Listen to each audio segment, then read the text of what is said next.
तुलसी शंकर भगवान की जय।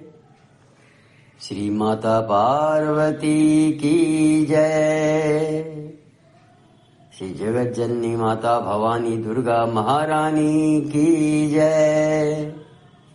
श्री भगवान वेद व्यास की जय। अथाष्टादशो अध्यायः।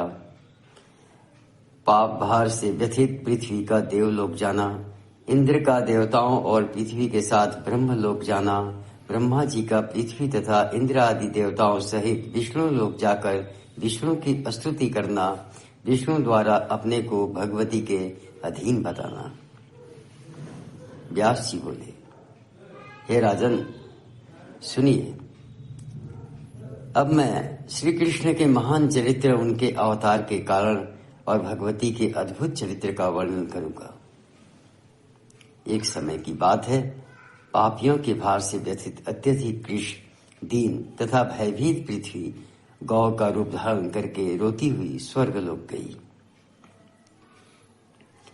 वहां इंद्र ने पूछा, हे वसुंधरे, इस समय तुम्हें कौन सा भय है? तुम्हें किसने पीड़ा पहुंचाई है और तुम्हें क्या दुख है?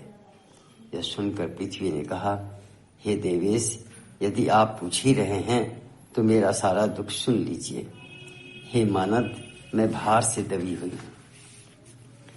मगध देश का राजा महापापी जरासंध, चेद नरेश, शिशुपाल, प्रतापी काशीराज, रुक्मी, बलवान कंस, महाबली, नरकासुर, सौभ नरेश, साल्व, क्रूर, केशी, धेनुकासुर और वत्सासुर, ये सभी राजागण धर्महीन, परस्पर विरोध रखने वाले, पापाचारी, मधुरमत्त और साक्षात काल स्वरूप हो गए हैं। हे इंद्र, उनसे मुझे बहुत व्यथा हो रही है। मैं उनके भार से दबी हुई हूं और अब उनका भार सहने में मैं असमर्थ हो गई हूं। हे विभो, मैं क्या करूं और कहां जाऊं? मुझे यही महान चिंता है। हे इंद्र, पूर्व में मैं दानव हिरण्याक्ष से पीड़ित थी। उस समय परम ऐश्वर्यशाली वराह रूपधारी भगवान विष्णु ने मेरा उद्धार किया था। यदि वे वराह रूप धारण करके मेरा उद्धार न किए होते तो उससे भी अधिक दुख की स्थिति में मैं न पहुंचती। आप ऐसा जानिए, कश्यप के पुत्र दुष्ट दैत्य हिरण्याक्ष ने मुझे चुरा लिया था और उस महासमुद्र में डुबो दिया था। उस समय भगवान विष्णु ने शूकर का रूप धारण कर उनका संहार किया और मेरा उद्धार किया। तदनंतर उन वराह रूपधारी विष्णु ने मुझे स्थापित करके स्थिर कर दिया, अन्यथा मैं इस समय पाताल में स्वस्थ चित्त रहकर सुखपूर्वक सोई रहती। हे देवेश, अब मैं दुष्ट आत्मा राजाओं का भार वहन करने में समर्थ नहीं हूं। हे इंद्र, अब आगे 28वां दुष्ट कलियुग आ रहा है। उस समय मैं और भी पीड़ित हो जाऊंगी, तब तो मैं शीघ्र ही रसातल में चली जाऊंगी। अतएव हे देवेश, इस दुख रूपी महासागर से मुझे पार कर दीजिए, मेरा बोझ उतार दीजिए। मैं आपके चरणों में नमन करती हूं। इंद्र बोले, हे वसुंधरे, मैं इस समय तुम्हारे लिए क्या कर सकता हूं? तुम ब्रह्मा की शरण में जाओ, वे ही तुम्हारा दुख दूर करेंगे। मैं भी वहां आ जाऊंगा। यह सुनकर पृथ्वी ने तत्काल ब्रह्मलोक के लिए प्रस्थान कर दिया। उसके पीछे पीछे इंद्र भी सभी देवताओं के साथ वहां पहुंच गए। हे महाराज, उस आई हुई धेनु को अपने सम्मुख उपस्थित देखकर तथा ध्यान दृष्टि द्वारा उसे पृथ्वी जान करके ब्रह्मा जी ने कहा, हे कल्याणी, तुम किस लिए रो रही हो और तुम्हें कौन सा दुख है? मुझे अभी बताओ। हे पृथ्वी, किस पापाचारी ने तुम्हें पीड़ा पहुंचाई है? मुझे बताओ। धरा बोली, हे जगतपति, यह दुष्ट कली अब आने वाला है। मैं उसी के आतंक से डर रही हूं, क्योंकि उस समय सभी लोग पापाचारी हो जाएंगे, सभी राजा लोग दुराचारी हो जाएंगे, आपस में विरोध करने वाले होंगे और चोरों के कर्म में संलग्न रहेंगे। वे राक्षस के रूप में एक दूसरे के पूर्ण रूप से शत्रु बन जाएंगे। पितामह, हे पितामह, उन राजाओं का वध करके मेरा भार उतार दीजिए। हे महाराज, मैं राजाओं की सेना के भार से दबी हुई हूं। ब्रह्मा जी बोले,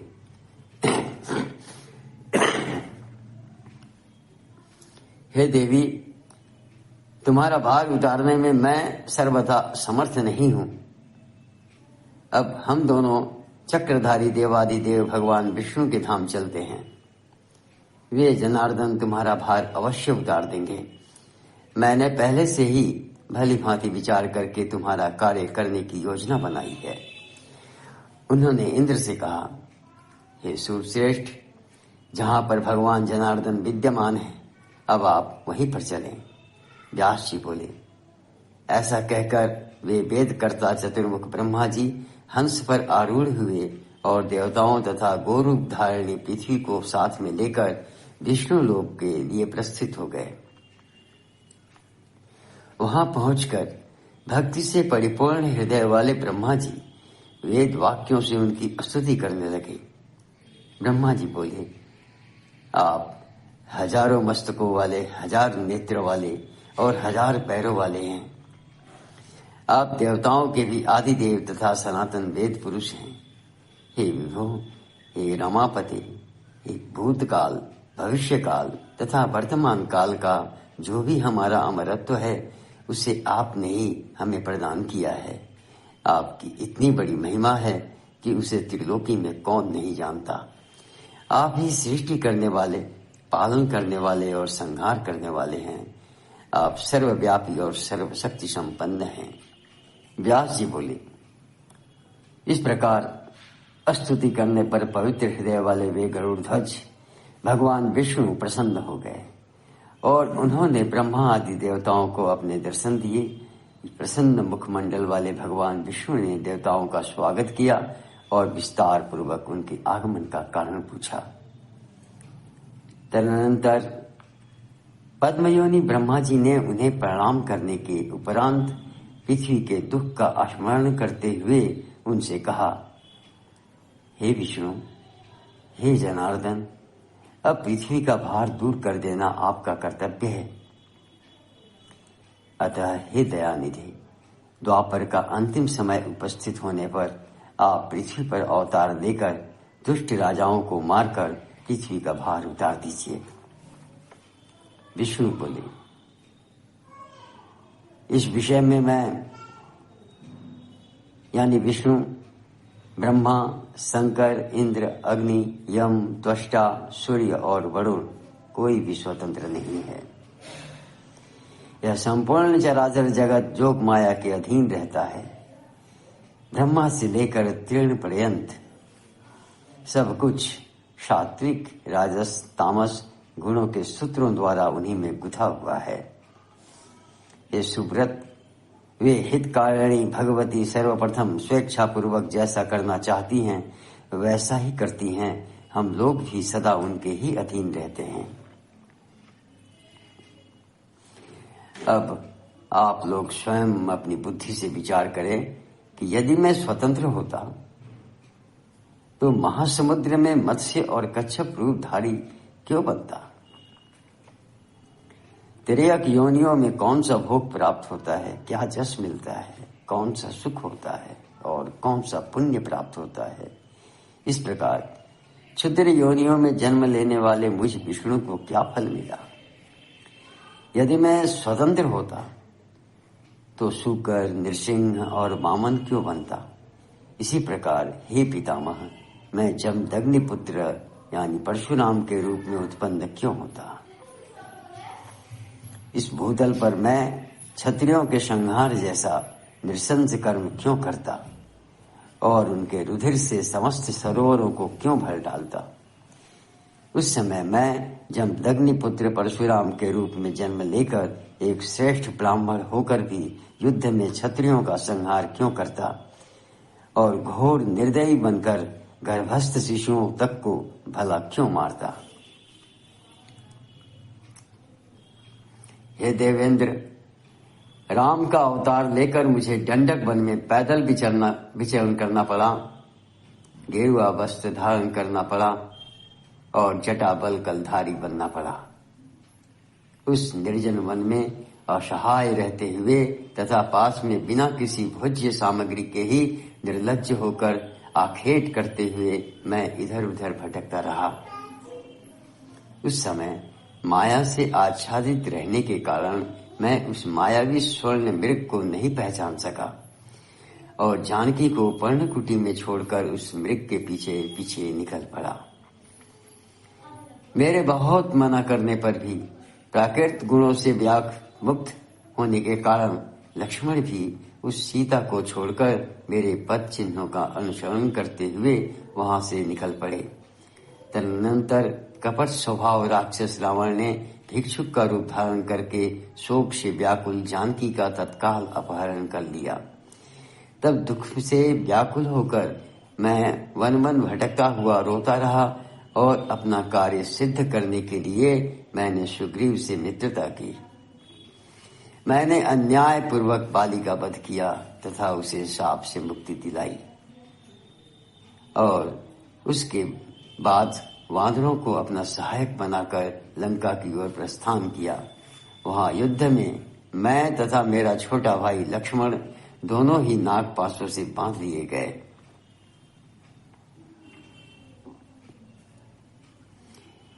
हम दोनों को अचेत पड़ा देखकर सभी वानर आश्चर्यचकित हो गए।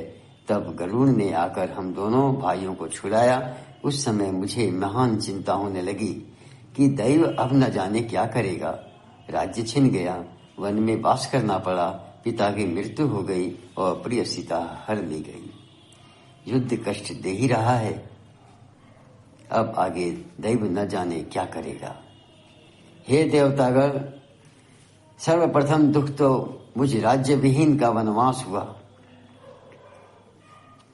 वन के लिए चलते समय राजकुमारी सीता मेरे साथ थी और मेरे पास धन भी नहीं था। वन जाते समय पिताजी ने मुझे एक वराटिका यानी एक कौड़ी भी नहीं दी। असहाय तथा धनविहीन मैं पैदल ही निकल पड़ा। उस समय क्षत्रिय धर्म का त्याग करके व्याधिवृत्त के द्वारा मैंने उस महावन में 14 वर्ष व्यतीत किए।